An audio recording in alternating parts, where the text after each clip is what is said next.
오늘 말씀은 창세기 27장 30절에서 46절까지 말씀입니다. 하나님의 길은 어디인가? 라는 제목으로 함께 나누도록 하겠습니다.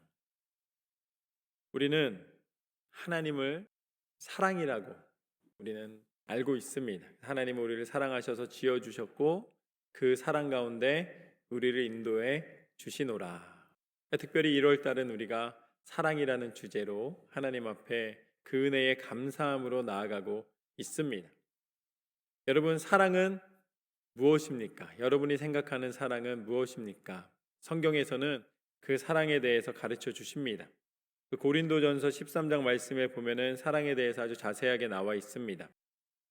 함께 읽어보면 고린도전서 13장 4절에서 10절까지 말씀을 보면 사랑은 오래 참고 사랑은 온유하며 시기하지 아니하며 사랑은 자랑하지 아니하며 교만하지 아니하며 무례히 행하지 아니하며 자기의 유익을 구하지 아니하며 성내지 아니하며 악한 것을 생각하지 아니하며 불의를 기뻐하지 아니하며 진리와 함께 기뻐하고 모든 것을 참으며 모든 것을 믿으며 모든 것을 바라며 모든 것을 견디느니라.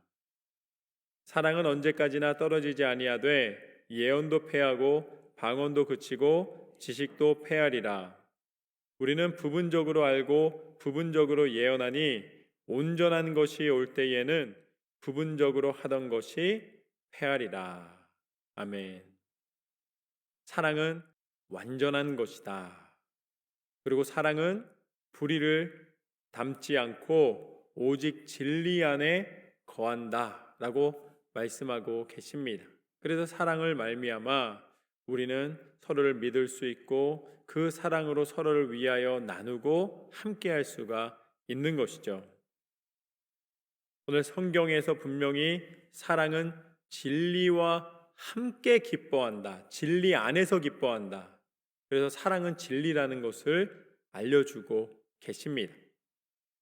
그런데 오늘 본문 말씀을 한번 보도록 하겠습니다. 그러한 사랑의 하나님의 그 손길 가운데 하나님이 한 가정을 세우시는데 그곳에서 일어난 일입니다. 30절에서 35절까지 말씀을 보면 이렇게 나와 있습니다.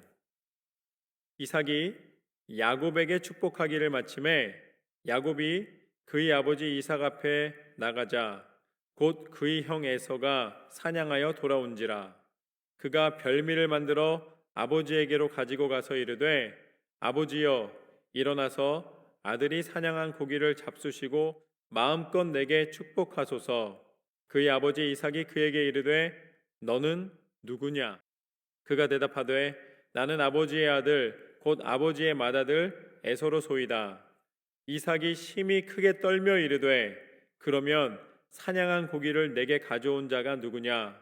내가 오기 전에 내가 다 먹고 그를 위하여 축복하였은즉 그가 반드시 복을 받을 것이니라. 에서가 그의 아버지의 말을 듣고 소리질러 슬피 울며 아버지에게 이르되 내 아버지여 내게 축복하소서. 내게도 그리하소서. 이삭이 이르되 내 아우가 와서 속여 내 복을 빼앗았도다. 오늘 이제 이삭이 자기의 맏아들에게 이 장자의 축복 그리고 또 온 이 집안을 다스릴 수 있는 축복을 주는 장면을 보게 됩니다. 그런데 이삭은 그렇게 계획했고 에서에게 그 일을 요청을 했는데 에서가 그 요청대로 나가서 사냥하는 사이에 누가 그 장자의 축복을 빼앗아 갔습니까? 바로 야곱이 몰래 들어와서 자신이 마치 에서인 척하면서 장자의 모든 축복을 다 받고 황급하게 나가는 장면을 보게 됩니다. 그러자 이제 그 다음에 사냥에서 돌아온 에서가 와서 이제 아버지 내가 준비한 이 음식 평소 즐겨 하시던 이 음식을 드시고 마음껏 내게 축복하여 주옵소서 라고 요청하였을 때 그때 아버지 이삭이 뭐라 그럽니까? 너는 누구냐? 그러는 거예요. 이미 내가 에서에게 축복을 다 줬는데 다시 에서가 와서 축복을 달라 하니 이게 무슨 일이냐? 라고 묻는 것입니다. 그때 에서가 깨닫게 된 것이죠. 야곱이 속여서 결국 내가 받아야 할 축복을 아버지에게서 다 받아가지고 갔구나. 내가 결국은 또 속임을 받았구나 라는 것을 깨닫게 된 것입니다. 여러분, 아버지가 사랑하지 않는 아들이 어디 있겠습니까? 그런데 에서를 더 특별히 사랑했던 것은 에서가 사냥해서 가져온 고기를 즐겨하면서 에서에 대한 남다른 사랑이 생긴 것입니다. 그런데 그 사랑 가운데 우리가 맨 처음에 고린도전서 말씀을 통해 나눈 것처럼 그 사랑은 어떤 사랑이어야 하는가? 우리가 하나님 안에 있는 사랑, 하나님이 우리를 인도해 주시는 사랑은 거짓된 사랑이 아니라 진실한 사랑이어야 하지 않겠습니까? 그런데 아버지가 지금 야곱에게 준 축복은 어떤 사랑이에요? 야곱이 속여서 얻은 축복이고 속임으로 말미암아 받게 된 사랑입니다. 그러니까 이 말씀을 보면서 우리는 한 번 더 생각할 수밖에 없습니다. 어떻게 이런 일이 일어날 수가 있는가? 그때 에서가 분명히 이렇게 이야기를 합니다. 아버지, 내게 주실 축복이 하나도 안 남아 있습니까? 라고 묻는 거예요. 이제 야곱에게 다 줬습니까? 라고 이야기를 하는 것이죠. 그랬더니 이삭이 뭐라 그럽니까? 내가 너에게 더 이상 축복을 줄 수가 없다라는 거예요. 여러분, 한 개 만약에 떡을 가지고 있으면은 그 떡 한 개를 한 사람에게 주면 다른 사람에게는 어떻게 됩니까? 줄 수가 없는 거예요. 왜냐하면 떡이라는 실체가 있기 때문입니다. 우리는 축복 그러면 그냥 말해주면 되는 것처럼 생각해요. 축복합니다. 축복입니다. 축복 받으세요. 이렇게 이야기하는 것처럼 생각하는데 오늘 말씀을 통해 하나님이 분명히 알려주시는 오늘의 첫 번째 교훈은 무엇인가? 축복은 개념이 아니라 실체인 줄로 믿습니다. 축복은 개념이 아니에요. 그냥 지나가는 바람과 같은 말이 아닙니다. 그냥 인사치레로 하는 것이 아니라는 거예요. 하나님 안의 축복은 무엇인가? 그것은 실체인 줄로 믿습니다. 능력인 줄로 믿습니다. 실체가 있는 거예요. 그냥 하나의 눈에 보이지 않기 때문에 축복이라는 것이 눈에 보이지 않으니까 실물이 없는 것처럼 생각하지만 오늘 이삭의 말을 들어보면 내가 이미 다 야곱에게 주었기 때문에 너에게는 줄 수가 없다라고 말하고 있는 것입니다. 그래서 이 에서가 상처를 받고 내가 또 속았구나 이러고 있는 거예요.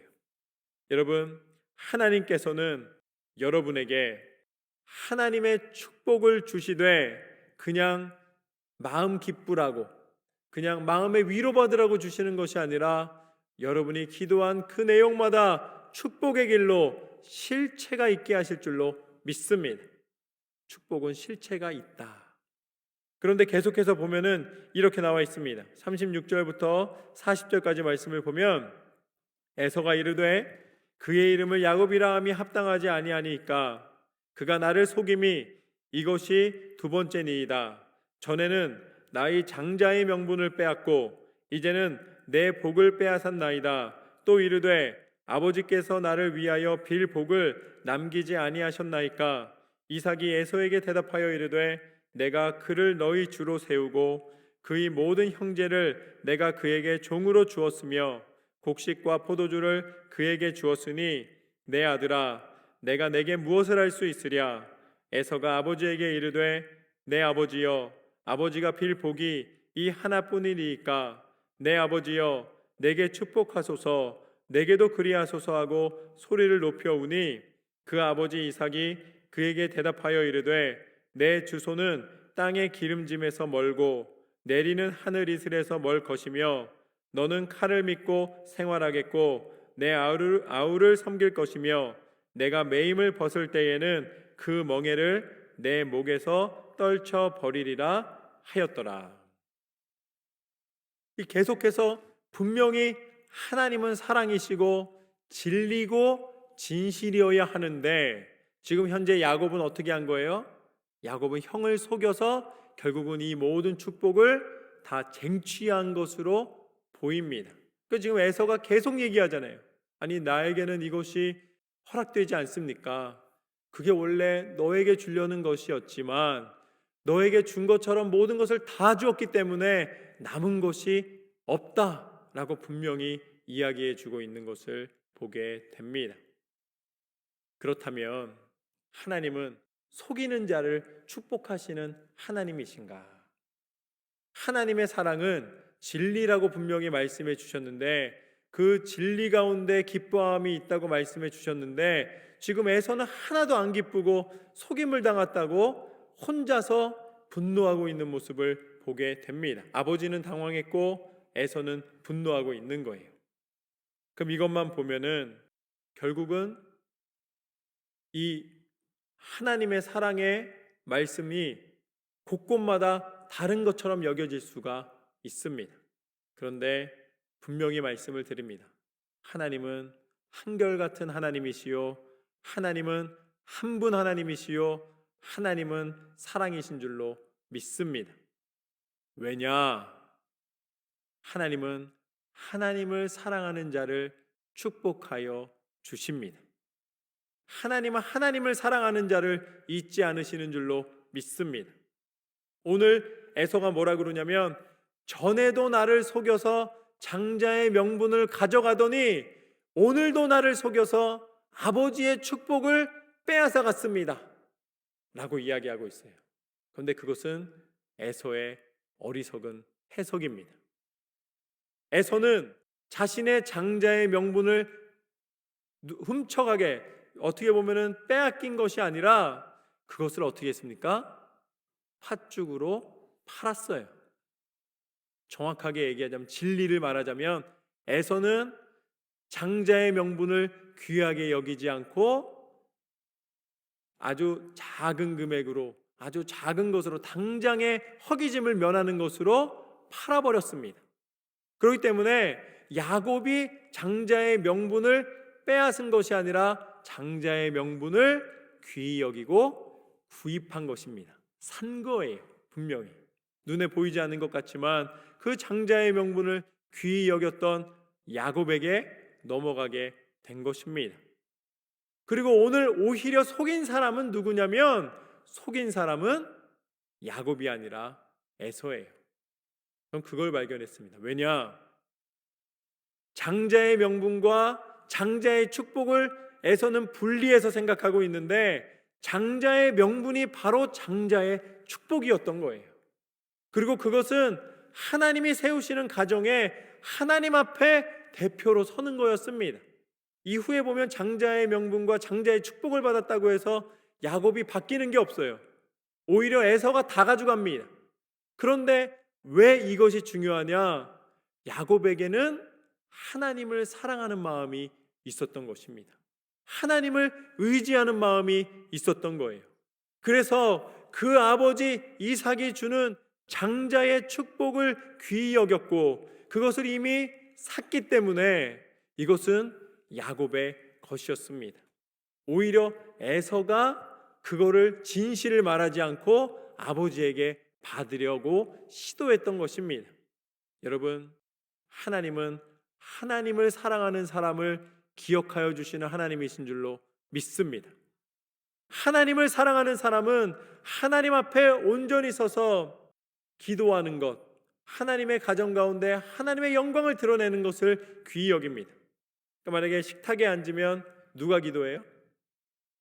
장자권이라는 게 뭐냐면 식탁에 앉아서 기도할 때 장자가 기도하는 거예요. 하나님 앞에 섰을 때에 하나님 앞에 집을 대표하는 것입니다. 그렇기 때문에 하나님 앞에 그것을 귀히 여겼던, 그것을 소중하게 여겼던, 하나님을 사랑했던 야곱에게 하나님이 주시는 모습을 보게 됩니다. 그런데 여기서 우리가 또 한 번 알 수 있는 것은 무엇인가? 하나님이 정확하게 그 마음을 기억하셨다는 거예요. 에서는 축복만을 바라보고 있었지만 야곱은 그 축복의 근원이신 하나님을 보고 있었던 것입니다. 그리고 계속해서 보면은 41절에서 46절까지 말씀을 보면 그의 아버지가 야곱에게 축복한 그 축복으로 말미암아 에서가 야곱을 미워하여 심중에 이르기를 아버지를 곡할 때가 가까웠은즉 내가 내 아우 야곱을 죽이리라 하였더니 맏아들 에서의 이 말이 리브가에게 들림에 이에 사람을 보내어 작은 아들 야곱을 불러 그에게 이르되 내 형 에서가 너를 죽여 그 한을 풀려 하니 내 아들아 내 말을 따라 일어나 하란으로 가서 내 오라버니 라반에게로 피신하여 내 형의 노가 풀리기까지 몇 날 동안 그와 함께 거주하라. 내 형의 분노가 풀려 내가 자기에게 행한 것을 잊어버리거든 내가 곧 사람을 보내어 너를 거기서 불러오리라. 어찌 하루에 너희 둘을 이르랴. 리브가가 이삭에게 이르되 내가 헷 사람의 딸들로 말미암아 내 삶이 싫어졌거늘 야곱이 만일 이 땅의 딸들 곧 그들과 같은 헷 사람의 딸들 중에서 아내를 맞이하면 내 삶이 내게 무슨 재미가 있으리까.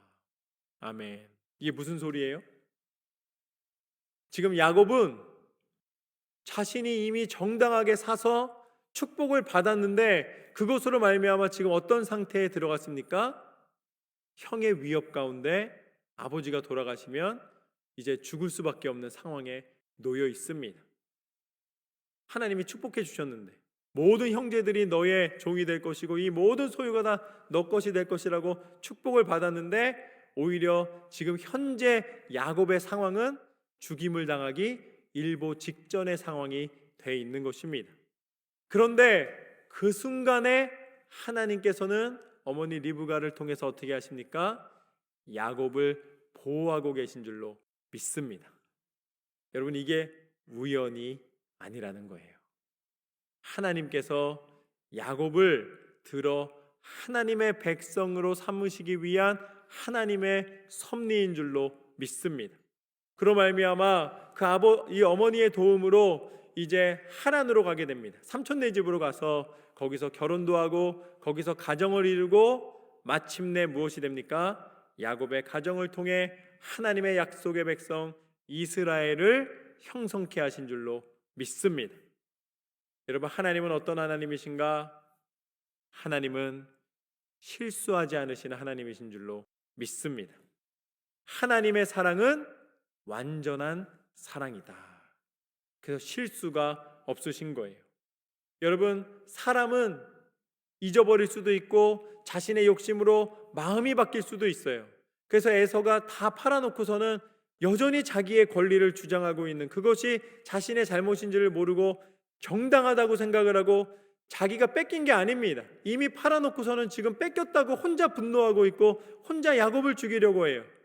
여러분 우리의 인생 가운데는 수많은 오해와 갈등과 시기와 질투와 공격과 얼마나 많은 어려움들이 있는지 모릅니다. 그런데 그런 상황 속에서도 우리가 기억해야 될 것은 무엇인가?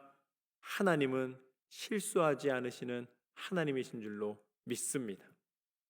때로는 내 현재의 상태가 하나님이 실수하신 것처럼 보일 때가 있어요. 아니 하나님 내가 장자의 축복 사모해서 받았는데 왜 도망가야 됩니까? 왜 내가 이 집에 권리가 있는데 나가야 됩니까? 그것이 정당한 것인데 내게 다가오지 않을 때에 그때 하나님을 의심할 수도 있고 하나님이 행하신 일이 맞는가? 스스로 갈등할 수도 있어요. 아마 그런 갈등의 마음을 갖고 그 피신의 길을 갈 수밖에 없었을 것입니다. 그렇지만 분명한 것은 무엇인가? 하나님은 약속하신 하나님의 백성의 축복을 야곱에게 허락하여 주신 줄로 믿습니다. 방법은 야곱이 기대했던 방법이 아니지만 하나님은 그 방법을 통해 하나님의 일을 성취하신 줄로 믿습니다. 실망하지 마십시오. 두려워하지 마십시오. 하나님은 그 약속을 반드시 이루시는 하나님이신 줄로 믿습니다. 우리가 그것을 어떻게 할 수 있는가? 하나님은 당신의 약속을 끝까지 지키셨습니다. 그분이 바로 예수 그리스도이신 줄로 믿습니다. 사람이 생각했던 길이 아니에요. 사람들이 기대했던 길이 아닙니다. 그런 구원자, 그런 메시아가 아니었습니다. 그러나 예수님은 이 땅 가운데 오셔서 우리에게 그 놀라운 은혜와 사랑을 보여주셨고 믿음의 길을 보여주셨고 마침내 하나님 앞에 순종의 그 결과가 무엇인지를 보여주셨습니다. 순종의 결과는 십자가의 길입니다. 당장에는 모진 고난과 고통과 모든 아픔이 있는 것처럼 보여지지만 마침내 그 십자가에서 죽기까지 순종하신 예수 그리스도의 그 사랑을 통하여 우리에 대한 사랑을 확증하신 줄로 믿습니다. 그리고 죽음으로 끝나지 않으시고 다시 부활하시사 부활의 첫 열매가 되셔서 예수님을 믿는 모든 사람에게 천국의 소망을 허락하여 주셨습니다. 그래서 우리가 바랄 수 있는 곳, 우리가 소망할 수 있는 곳, 우리에게 놀라운 영원한 축복을 허락하여 주신 하나님의 나라 백성 되는 은혜를 허락하여 주신 줄로 믿습니다. 하나님은 완전한 사랑으로 우리를 인도해 주시노라. 오늘 야곱과 에서의 사건을 통해 우리는 세 가지를 나누었습니다. 첫 번째는 무엇인가? 축복은 개념이 아니라 실체다.